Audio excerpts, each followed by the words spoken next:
Well, let's get started. Brent here is going to talk about hacking web apps. Apparently, either that or he has a very misleading first slide. So let's give Brent White a big hand. Thanks, man. All right, hey, thanks guys for coming. Just to let you know, this is probably going to be the most disappointed that you've been in a long time, so I'm just going to go ahead and tell you that now.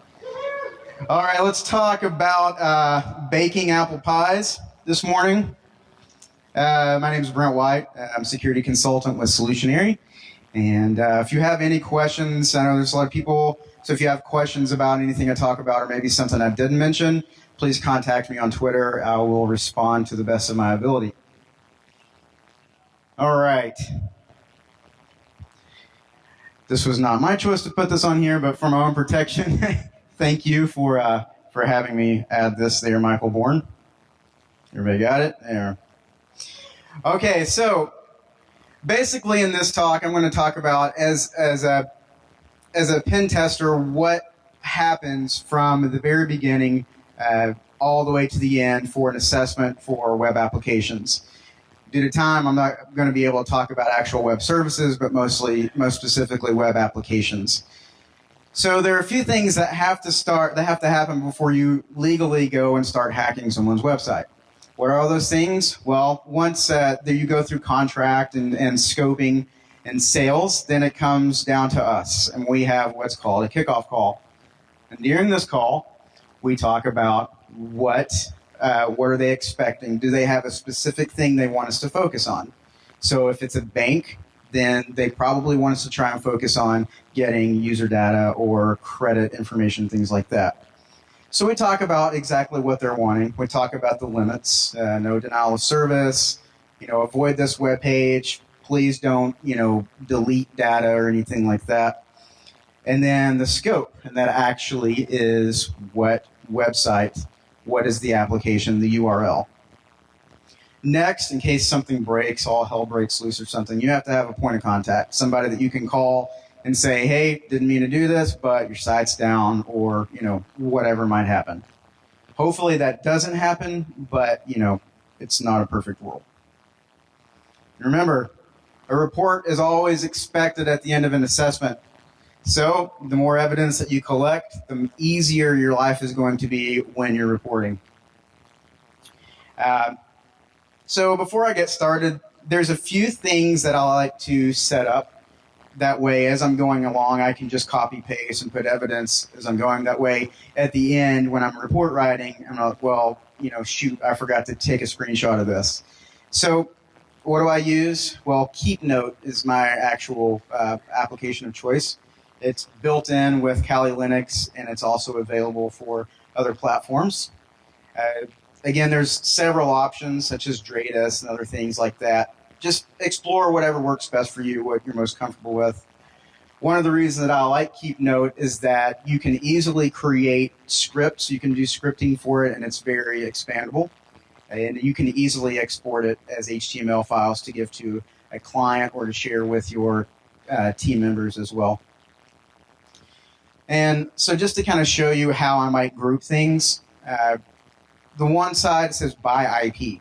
So if I have several IPs or several applications I'm looking at, and I want to make sure that I'm covering each one, then I might break it out and do a folder for each specific application or IP. Or if it's a smaller scope, then I'll just do it by vulnerability. And as you can see, I've gone in and color-coded them. The darker ones are obviously your higher risk.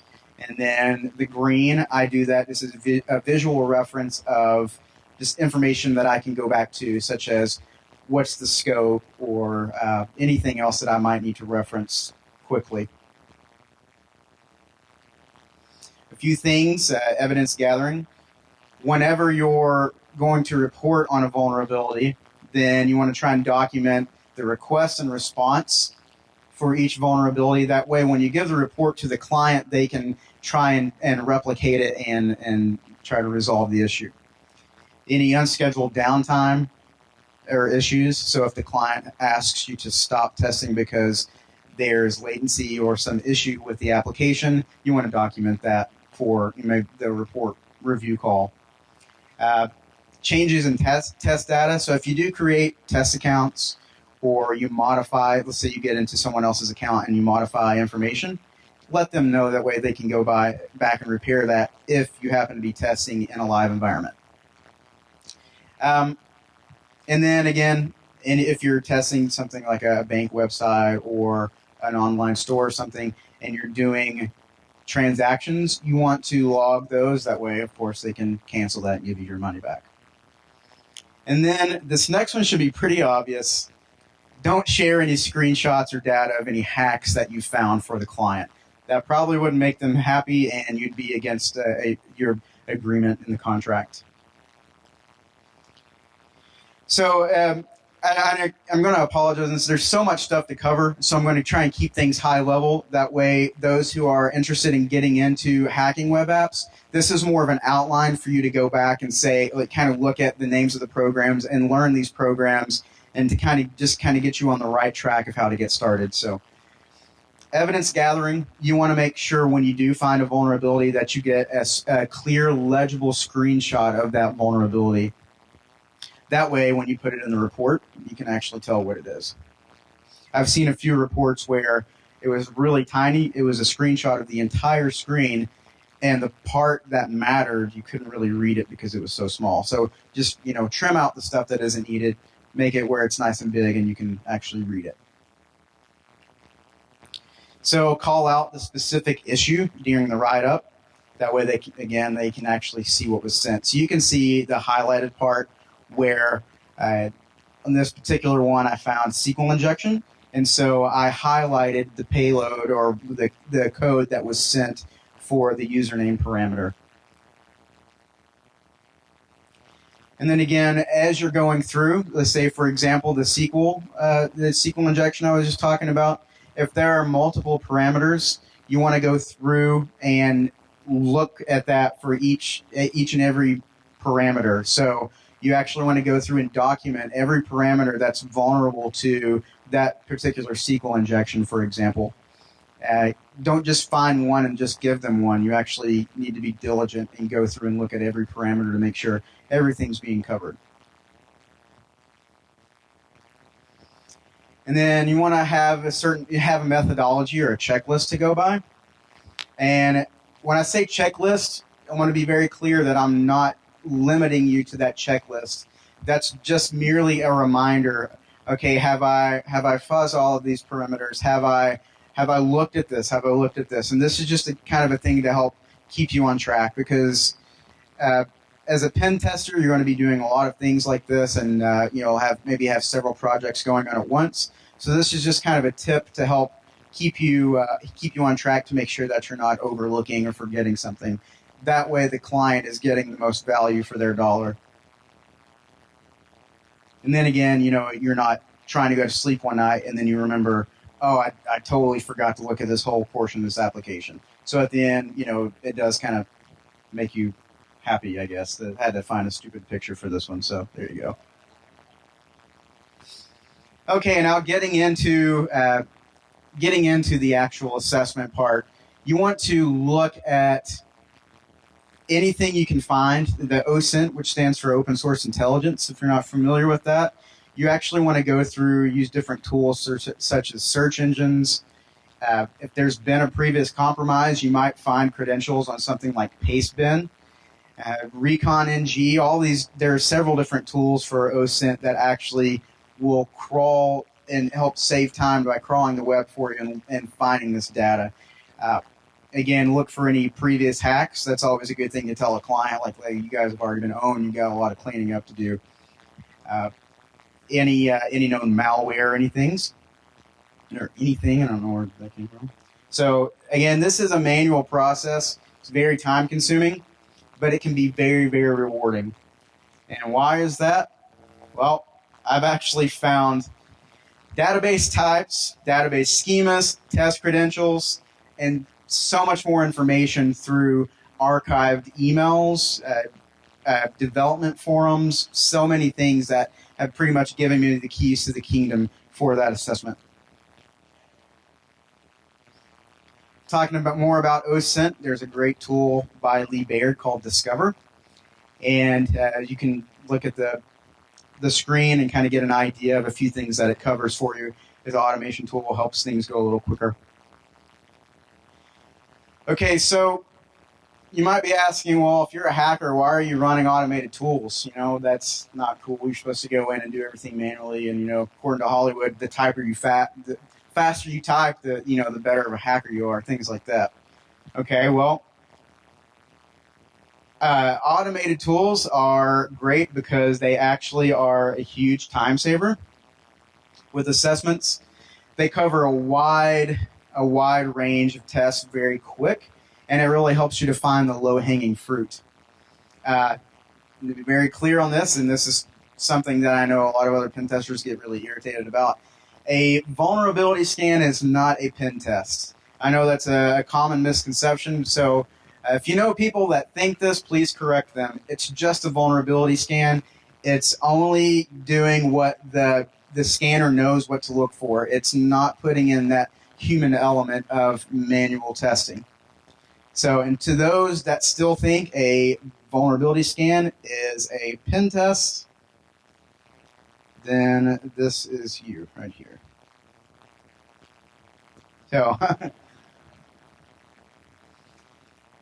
So why use automated scanners? Again, they cover a lot of things. And so once they're finished, you still need to go through and validate the things they found. So you want to weed out any false positives. I know a lot of automated scanners have tools where you can actually replay a request to see if you can get the same response or maybe modify it to see if it is a false positive. Don't just rely on those results because there are several that will give you false positives on, the same vulnerability over and over on several web apps. So I'm not saying anything bad about the scanners, but, trust, but, verify as well. So automated scanners, I want to talk about a few that I like to use and some of the more popular ones out there. Nessus by Tenable is great. It looks at the host, the web app, everything SSL, TLS layer. It also does basic content discovery, and it just kind of looks at it in a whole. IBM App Scan is another one that we like to use, and it's a little more focused. You can go in and you can modify a lot of things from parameters that you don't want to have looked at, pages you want to exclude, and things like that. So it's a little more focused for web apps, and it's a tool we like to use. Another favorite of mine, which you'll hear me talk about quite a bit, is Burp Suite Pro. It has a built-in active scanner that will actually go through and look at things similar to other scanners. And you can also spider content. So basically what spidering does is when you load a page, any links or anything that are in that page, it will visit that. And then on that page, any links, it will visit that. And basically it just keeps spidering out, trying to go ahead and build the trees and everything for you so you can see sort of a layout of that application. Nick2, I like this. Nick2, however you say it. It's a pretty good tool, too, for looking for default pages, known vulnerabilities, CGI testing, and quite a bit more. And I like to use this standalone because it gives me a lot more control and I can really dial down based on that specific web app that I'm looking at. So if you're dealing with a framework such as WordPress or Drupal or Joomla, things like that, there are actually automated scanners geared towards those as well. WP Scan, obviously, that's for WordPress. Looks for known WordPress vulnerabilities, outdated plugins, and so on. The ones for the other platforms also do similar things. So look into those. Those are all built into Kali. A good one for finding sort of brute forcing directories that might not be linked in any other way is Dirbuster by OWASP. That's probably kind of hard to see on this screenshot, so I apologize.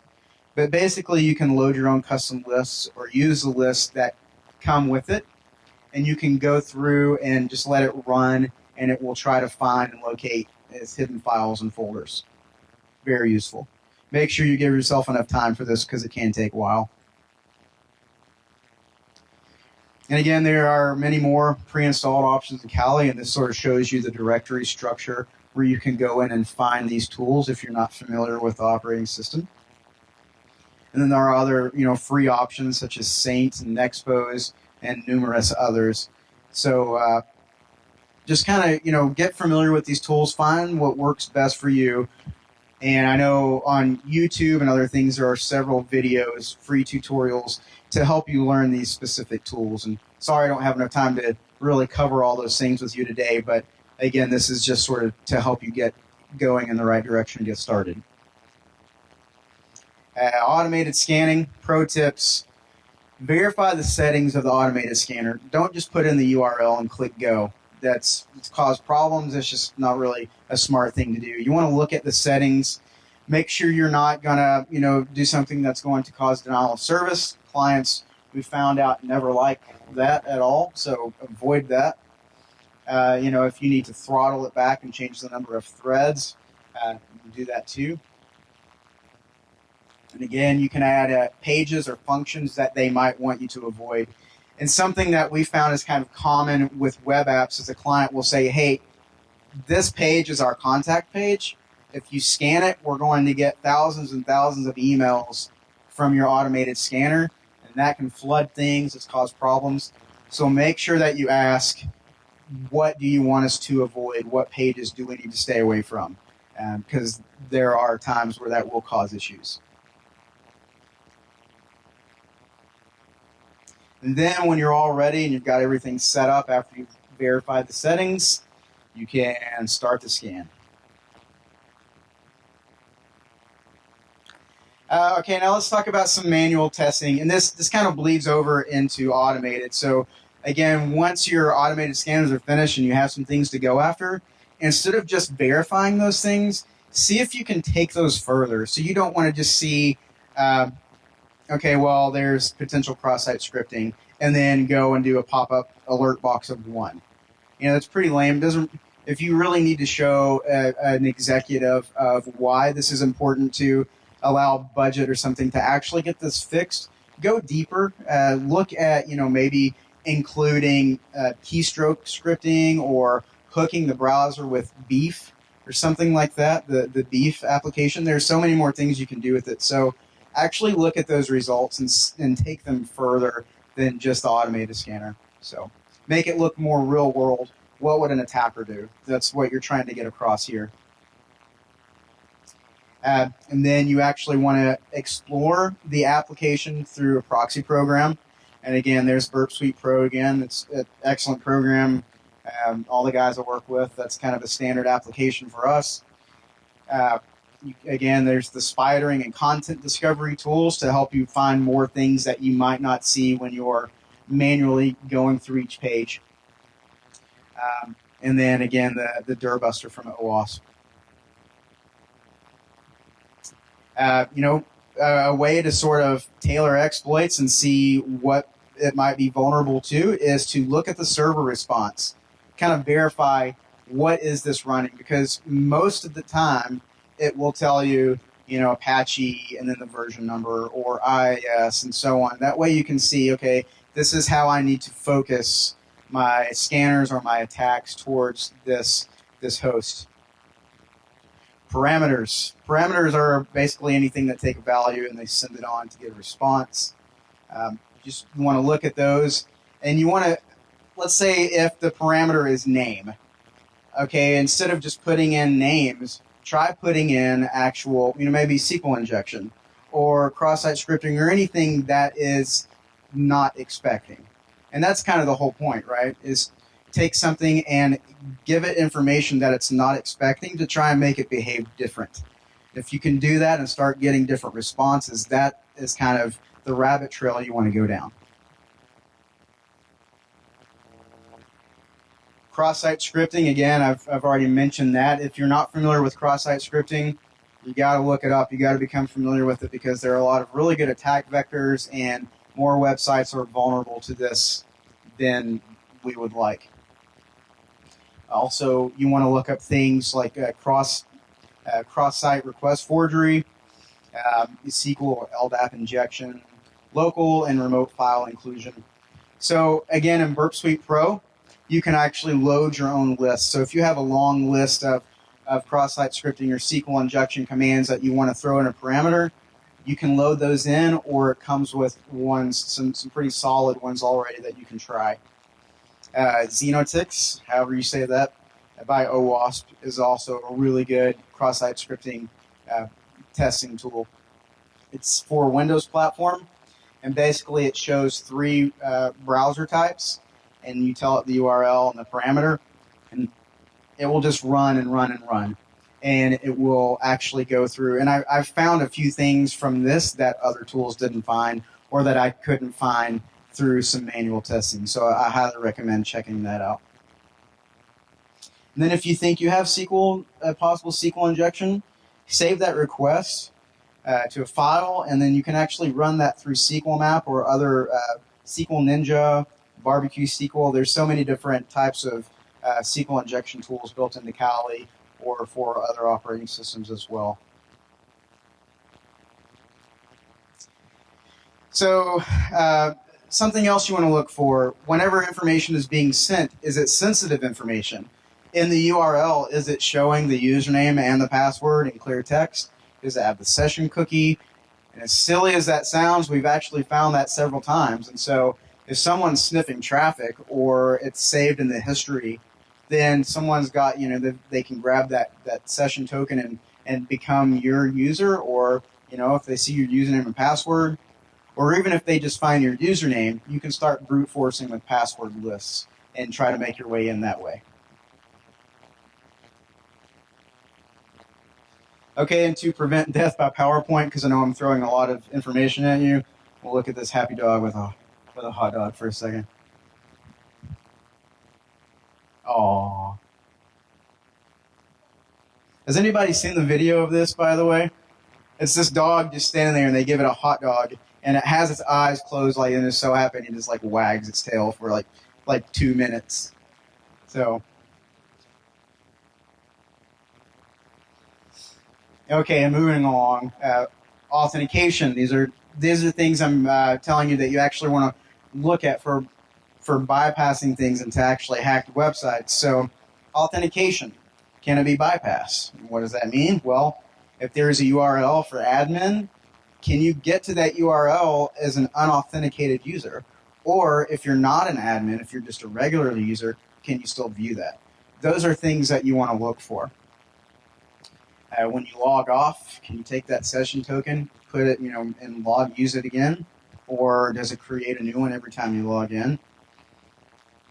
This is, something else you can try. If you're logged in as one user, can you go ahead and log in under the same username in a different browser? Does it allow multiple sessions?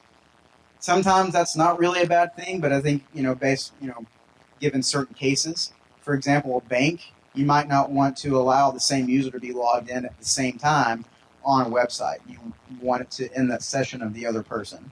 That way, this, provides a little more security with that.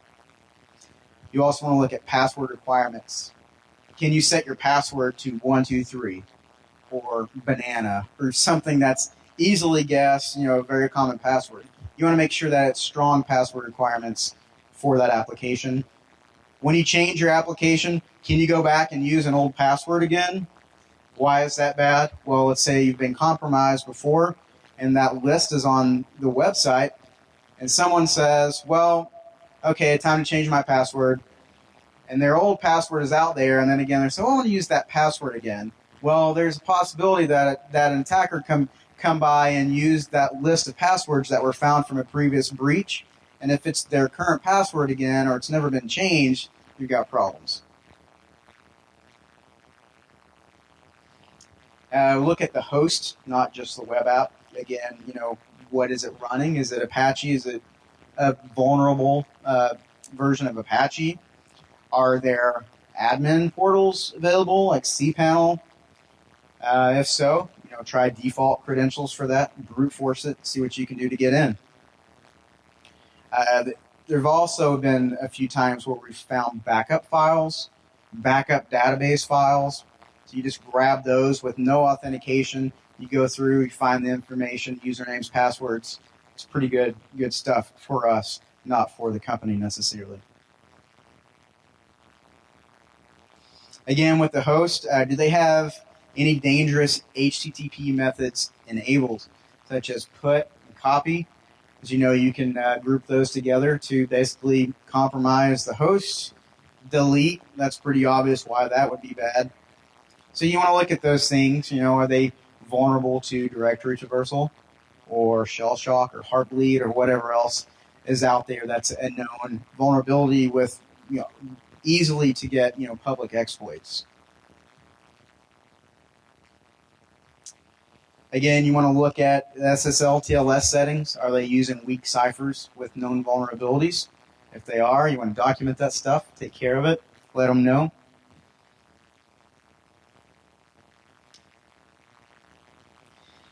And again, there are methodologies from OWASP as well as several other checklists to kind of help you stay on track.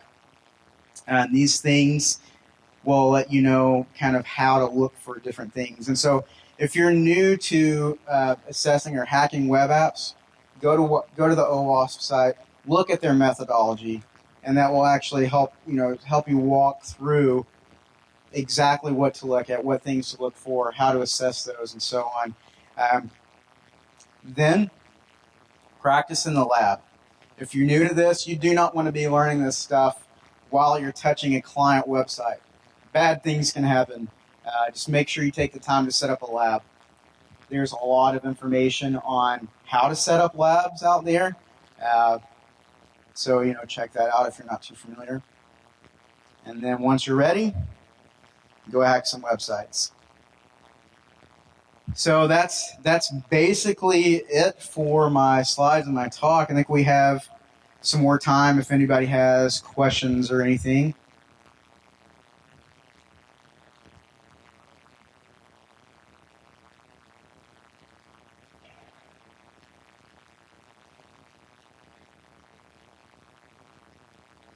So the question was, is there anything that I recommend for setting up a lab? It kind of depends on exactly what you're wanting to do. I mean, if you're wanting to look at web apps, there are, guys, help me, what's the name of the VM? Yeah, there's so many different vulnerable VMs that you can download that are like purposefully vulnerable. So you can go in and test things like SQL injection and things like that.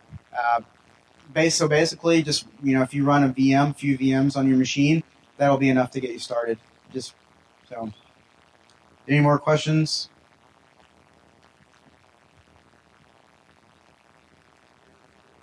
My favorite tool, probably the monkey wrench. No, Burp Suite Pro honestly is my favorite. It's pretty robust. You can actually, again, as I've mentioned, there's manual testing, automated scanning, throw in your own lists, you can craft your own responses, and there's so much that you can do with Burp Suite. So, yeah.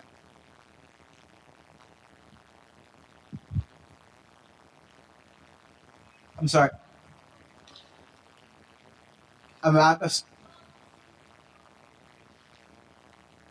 Sorry. NoSQL? Okay. Okay. Oh, like MongoDB, things like that? Yeah, there are tools like that as well. I mentioned like SQL Map and things like that. There are also tools written specifically for testing SQL injection against MongoDB and things like that out there as well.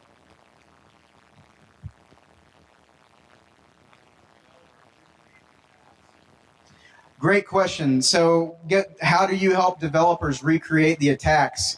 So earlier when I was talking about reporting, in the reporting, in a good report, it will actually show you the requests that I sent to the server. So it'll be the full post or GET request or whatever it was, and I will actually highlight in there what I sent that was malicious and that caused the abnormal activity, and I give that to you, and you guys can use something like Burp Suite or Fiddler or something else where you can actually just copy and paste that request in there, hit send, and you should get the same results. So.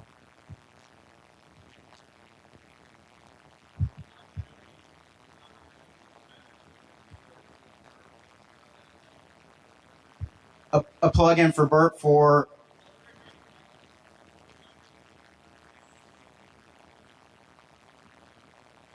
yeah, so well, again, that's one of the great things about Burp is because it's so widely used, it's being actively developed for, and there's a great plugin for it, specifically for SQL Map, where you can, after you go and set up the tool and everything, you basically just send that straight into that plugin, and it will run it through SQL Map and everything for you. Then if it finds something, a tab will open up and it'll link and say, hey, we found something. That way, it does save time from the manual process of, command line from SQL Map. So that is an option. What's that? SOAP and REST APIs.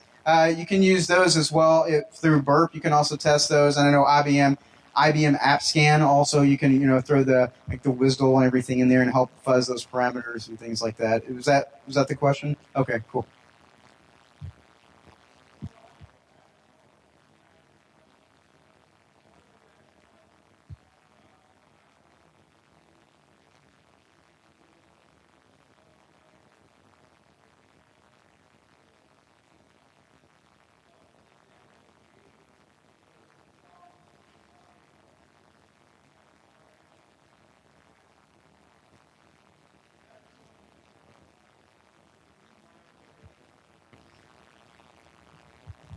Yeah, so the question, make sure I got this right. So the example that I showed where I found the SQL injection in the username parameter, is that something I would tell the client right away? Yeah, so we have a process where if we find like a serious or what we consider a critical vulnerability, we escalate that right away to let them know, hey, this is here. It was pretty easy to find, pretty easy to exploit, and we got some information we shouldn't have been able to get.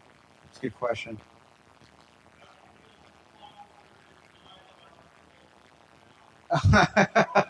Other than that being a pretty common and frustrating thing, that's where you want to find these exploits and try to take them further and make them more real world scenario. That way you can say, okay, obviously this vulnerability exists. This is what an attacker could do with it because this is what we actually did, and here is proof that we did this.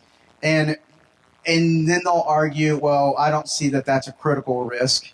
It needs to be a low, or something silly like that. So basically, you go to them, and there might be certain cases where, based on the vulnerability, where maybe it could be, lowered a little bit based on their use. But that's just something that you need to talk to the client about.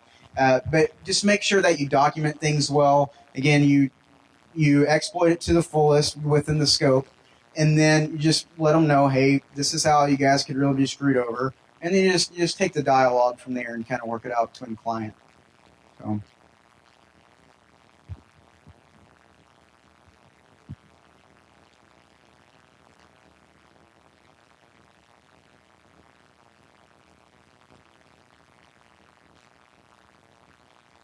So I'm sorry, I didn't quite.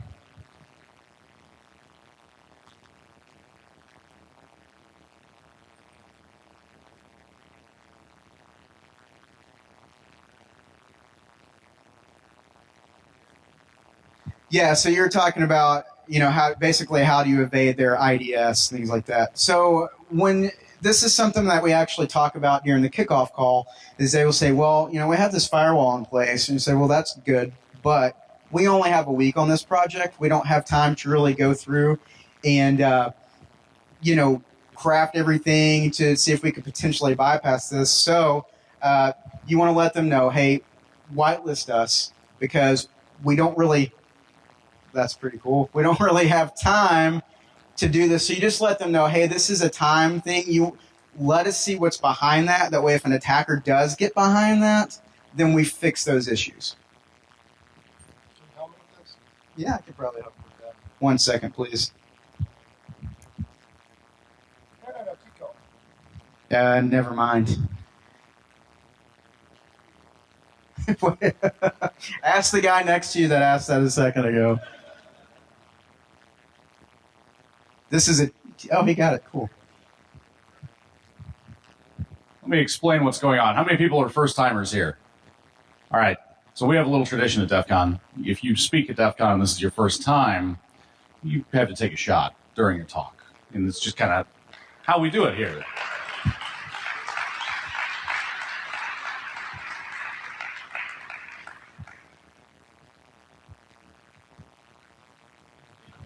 First-time listeners have to bring their own, but thank you. Right. All right. Welcome to DEF CON. Welcome to DEF CON.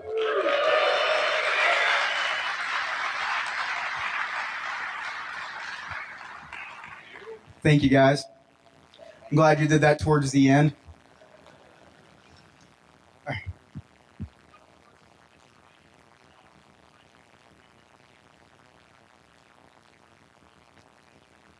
Yeah, so what do I read each week? What do I look at to stay current on things?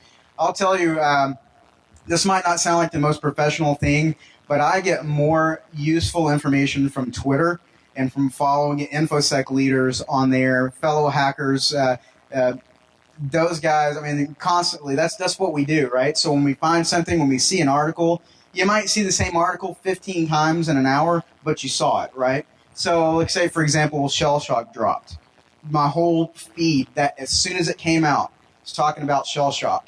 The next hour, it was so-and-so has developed a proof of concept or an exploit. Check it out here. So within a couple hours of Shell Shock being announced, we were, the guys we work with, we were all already trying out these proof of concepts and code, and then you heard about it on the news or, a larger thing, maybe 2 or 3 days later, everyone's freaking out about this, but here we are actually already trying it out.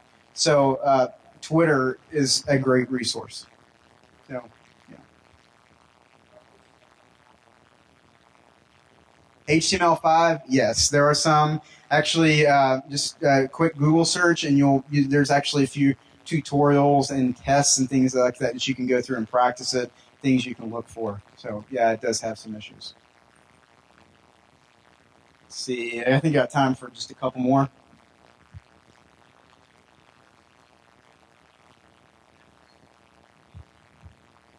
What kind of application?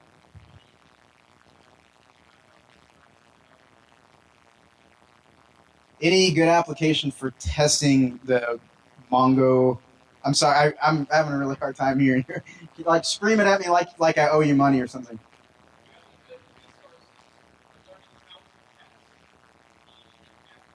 Mean applications, any resources for testing mean applications? Not anything that I can think of right off, sorry. Just message me on Twitter. I'm sure I've got something, I can send it over to you. Anything else? All right, guys, you've been awesome. Thank you for listening to my talk today. Appreciate it. Again, if you have questions, contact me on Twitter. Find me outside, and then I'm more than happy to do what I can for you. Thank you.